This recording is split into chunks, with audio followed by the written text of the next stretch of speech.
ഞങ്ങൾ ചില ദിവസങ്ങളായി ജബൽപൂരിൽ നിന്നും 4 മണിക്കൂർ വാഹനത്തിൽ സഞ്ചരിച്ചാലെത്തുന്ന സ്ഥലത്ത് മിഷൻ പ്രവർത്തനങ്ങളുമായി ബന്ധപ്പെട്ട് പോയിരിക്കുകയായിരുന്നു. ബാലഘാട്ട് ജില്ലയിൽ. ഇന്ന് അവിടെ നിന്നും തിരിച്ചെത്തി.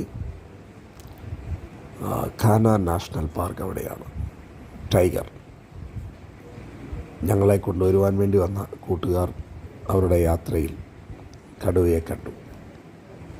ഖാന നാഷണൽ പാർക്ക് അതിനോട് ചേർന്ന സ്ഥലത്താണ് നമ്മളുടെ കൂട്ടുപ്രവർത്തകരുടെ 3 ദിവസത്തെ യോഗം നടത്തിയത്.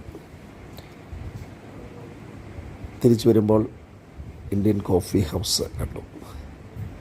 അവിടെ കയറി ഭക്ഷണം കഴിച്ചു. അപ്പോൾ തൊപ്പിയോടുകൂടിയ വിശറി ചേർന്ന തൊപ്പി തലയിൽ വെച്ചിട്ടുള്ള ജീവനക്കാർ അവർ നമ്മളുടെ ഓർഡർ സ്വീകരിച്ചു. അപ്പോൾ അവിടെ പൊറോട്ട കിട്ടും. ബീഹാറിൽ പൊറോട്ട കിട്ടുന്ന ഒരു കടയുമില്ല. അപ്പോൾ പൊറോട്ട നമ്മൾ ഓർഡർ ചെയ്തു. പറഞ്ഞു ഒരു 20 മിനിറ്റ് എടുക്കും. ഞങ്ങൾക്ക് സമയമുണ്ടായിരുന്നു. രാത്രി 8 മണിക്ക് എത്തിയ ഞങ്ങളുടെ ട്രെയിൻ രാവിലെ 3 മണി കഴിഞ്ഞാണ്. അപ്പോൾ ഞങ്ങളവിടെ ഇരുന്നു. ഒരു കാര്യം ശ്രദ്ധിച്ചത്, അവർ നമ്മളുടെ ഓർഡർ സ്വീകരിച്ചു പോകുന്നു, എന്നാൽ ഭക്ഷണം ഉണ്ടാക്കുന്നവരല്ല. മനോഹരമായ വിശറി ചേർന്ന തൊപ്പി വെച്ച ഇവരെ നമ്മൾ കാണുന്നു. അവരെ കാണുമ്പോൾ ആ വേഷമൊക്കെ വളരെ സുന്ദരമാണ്.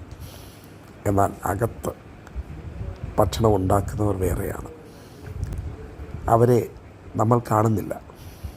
എന്നാൽ നമ്മൾ ഒരു മസാല ദോശ, ഒരു പ്ലേറ്റ് ഇഡലി ഓർഡർ ചെയ്യുമ്പോൾ ഇവർ ആ ഓർഡർ അവിടെ നൽകി അടുത്ത ഓർഡർ സ്വീകരിക്കുവാൻ വേണ്ടി വരുന്നു. അകത്ത ഭക്ഷണം ഉണ്ടാക്കുന്നവരുണ്ട്. അവർ അധ്വാനിക്കുകയാണ്. ഓർഡർ സ്വീകരിച്ച് അവരെ നമ്മളാരും കാണുന്നില്ലെങ്കിലും അവർ അകത്ത് പണിയെടുക്കുന്നത് കൊണ്ടാണ് പുറത്ത് നമ്മൾക്ക് നല്ല ഭക്ഷണം ലഭിക്കുന്നത്. ഓർത്തു, പുറത്തുള്ളവരും അകത്തുള്ളവരും ചേർന്ന് പ്രവർത്തിക്കുമ്പോഴാണ് കട നടക്കുന്നത്. 2 കൂട്ടരും ആത്മാർത്ഥതയോടെ പ്രവർത്തിക്കുമ്പോഴാണ് പ്രവർത്തനം വിജയിക്കുന്നത്.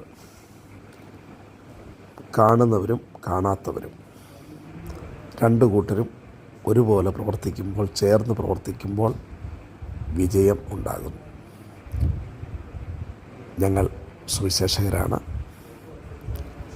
ഒരു തരത്തിൽ പറഞ്ഞാൽ അറിയപ്പെടാത്ത ഇടത്ത് പ്രവർത്തിക്കുന്നവരാണ്. ഇവിടെയുള്ള പ്രവർത്തനങ്ങൾ വിജയിക്കണമെങ്കിൽ ഇവിടെ പ്രവർത്തിക്കുന്നവർ മാത്രം അല്ല, ഇവിടെ ഇല്ലാത്തവരും ഇവിടെ ഉള്ളവരും ഇവിടെ ഇല്ലാത്തവരും ചേർന്ന് പ്രവർത്തിക്കുമ്പോഴാണ് ഇവിടുത്തെ പ്രവർത്തനങ്ങൾ വിജയിക്കുന്നത്. ദൈവത്തെ നന്ദിയോടെ സ്തുതിക്കുന്ന ഒരു കാര്യം, നമ്മൾ ഇവിടെ വന്ന പ്രവർത്തനം തുടങ്ങിയപ്പോൾ നമ്മളെ വേലയിൽ സഹായിക്കുവാനായി പുറത്തുള്ള പലരെ, ഈ മിഷൻ ഫീൽഡിന് പുറത്തുള്ള പലരെയും ദൈവം ഒരുക്കി. അവരിൽ മിക്കവരും നമ്മളുടെ പരിചയക്കാരല്ല, നമ്മളുമായി യാതൊരു ബന്ധവും ഉണ്ടായിരുന്നവരല്ല. അവർ പുറത്തു നിന്ന് സഹായിക്കുന്നു എന്നത് ഇവിടുത്തെ പ്രവർത്തനത്തിൻ്റെ ഒരു പ്രധാന കാരണമാണ്. അപ്പോൾ അകത്തുള്ളവരും പുറത്തുള്ളവരും, മിഷൻ വയലിൽ പ്രവർത്തിക്കുന്നവരും മിഷൻ വയലിന് പുറത്തുള്ളവരും, 2 കൂട്ടർക്കും ഉത്തരവാദിത്വമുണ്ട്. ഞങ്ങളിവിടെ 25 വർഷമാകും. 25 വർഷം.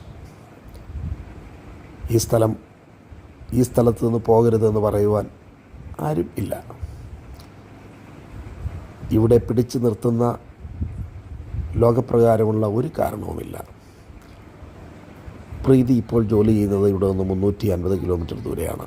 ആഴ്ചയിൽ ശനിയാഴ്ചയിൽ വരും, ഞായറാഴ്ച വൈകുന്നേരം മടങ്ങിപ്പോകും. മക്കൾ രണ്ടുപേരും ഇവിടെയില്ല. ബീഹാറിൽ ടൗണിലല്ല താമസം, ഒരു ഗ്രാമത്തിലാണ്. എന്നാൽ ഒരു ചെറിയ ക്യാമ്പസുണ്ട്. അവിടെ തനിയെയാണ് താമസിക്കുന്നത്. ആ ക്യാമ്പസിൽ പലരുണ്ട്. കുടുംബാംഗങ്ങളായ ആരും കൂടെയില്ല. ശമ്പളമില്ല. സുവിശേഷ പ്രവർത്തനം ചെയ്തതിന് എങ്ങു നിന്നും 25 വർഷമായി. ഏതെങ്കിലും വലിയ അവാർഡോ ഒന്നും ലഭിച്ചിട്ടില്ല. ഒരു സംഘടനയുടെയും സ്ഥാപക നേതാവല്ല. ഈ പറയുന്ന കാര്യങ്ങളൊന്നുമില്ല. ഇനി എന്തുകൊണ്ടാണ് 25 വർഷമായി ഇവിടെ തുടരുന്നത്? ഇന്ന് പ്രീതിയുമായി സംസാരിക്കുമ്പോൾ പറഞ്ഞു, കറപ്ഷൻ ഒരു ചെറിയ കാര്യത്തിന് പോലും ഇലക്ട്രിസിറ്റി വേണമെങ്കിൽ അതിന് പൈസ. സന്നദ്ധ സംഘടന അതിന് ടാക്സ് ഇളവ് ലഭിക്കുക എന്നുള്ളത് സാധാരണ രീതിയിൽ നടക്കേണ്ട ഒരു കാര്യമാണ്. അതിനപ്ലൈ ചെയ്യുമ്പോൾ അതിനുവേണ്ടി പണം ആവശ്യപ്പെടുന്ന ഓഫീസേഴ്സ്. ഞങ്ങൾ പാവപ്പെട്ട കുഞ്ഞുങ്ങളെ പഠിപ്പിക്കുകയാണ്, പാവപ്പെട്ടവരെ സഹായിക്കുകയാണ്. രജിസ്ട്രേഷൻ നൽകിയില്ലെങ്കിൽ ഞങ്ങൾ പണി ചെയ്യില്ല എന്നേ ഉള്ളൂ, കാശ് തരാൻ ഞങ്ങൾ ഒരുക്കമല്ല എന്ന് പറയുമ്പോഴും വീണ്ടും ദരിദ്രരെ പോലെ, ലജ്ജയില്ലാത്തവരെ പോലെ പണം ആവശ്യപ്പെടുന്ന ലക്ഷങ്ങൾ ഓരോ മാസവും ശമ്പളം വാങ്ങുന്ന ഓഫീസർമാർ. അങ്ങനെയുള്ള സ്ഥലങ്ങളിൽ തുടരുവാൻ കാരണമെന്താണ്? ഇത്രയേറെ സ്ട്രഗിൾ ഓരോ ദിവസവും അനുഭവിക്കുമ്പോഴും തുടരുവാനുള്ള കാരണമെന്താണ്? കർത്താവിൻ്റെ വിളി. നഷ്ടപ്പെട്ടു പോകുന്ന ആത്മാക്കൾ. യേശു പുരുഷാരത്തെ കണ്ടപ്പോൾ മനസ്സലിഞ്ഞു. നമ്മളോട് ആരൊക്കെയോ വന്ന് സുവിശേഷം അറിയിച്ചതുകൊണ്ടല്ലേ നമ്മൾ യേശുവിനെ അറിഞ്ഞത്. അപ്പോൾ ഇവരോട് സുവിശേഷം അറിയിക്കേണ്ട ഉത്തരവാദിത്വം നമുക്കുണ്ട്. പറഞ്ഞു വരുന്നത്, ഞങ്ങൾ ഇവിടുത്തെ സുവിശേഷകർ ഉത്തരഭാരതത്തിലെ മിഷൻ വയലുകളിലെ പല സംഘടനകളിലെ സുവിശേഷ പ്രവർത്തകർ ഇവിടെ നിൽക്കുന്നത് മറ്റേതെങ്കിലും കാരണങ്ങൾ കൊണ്ടല്ല, ദൈവത്തിൻ്റെ വിളി. അപ്പോൾ ഇവിടെ പ്രവർത്തിക്കുന്ന ആളുകൾ ഇവിടെ ഉള്ളതുപോലെ, അവർ ഈ പ്രവർത്തനങ്ങളിൽ ഉൾപ്പെട്ടിരിക്കുന്നത് പോലെ, ഒരു നല്ല മസാല ദോശ നമ്മുടെ ടേബിളിൽ എത്തണമെങ്കിൽ പുറത്തുള്ളവരും അകത്തുള്ളവരും ഒരുപോലെ പ്രയത്നിക്കണം എന്നതുപോലെ ഇവിടെയുള്ളവരും ഇവിടെ ഇല്ലാത്തവരും ചേർന്ന് പ്രവർത്തിക്കുമ്പോഴാണ് പ്രവർത്തനം വിജയിക്കുന്നത്, ആത്മാക്കൾ ആദായപ്പെടുന്നത്.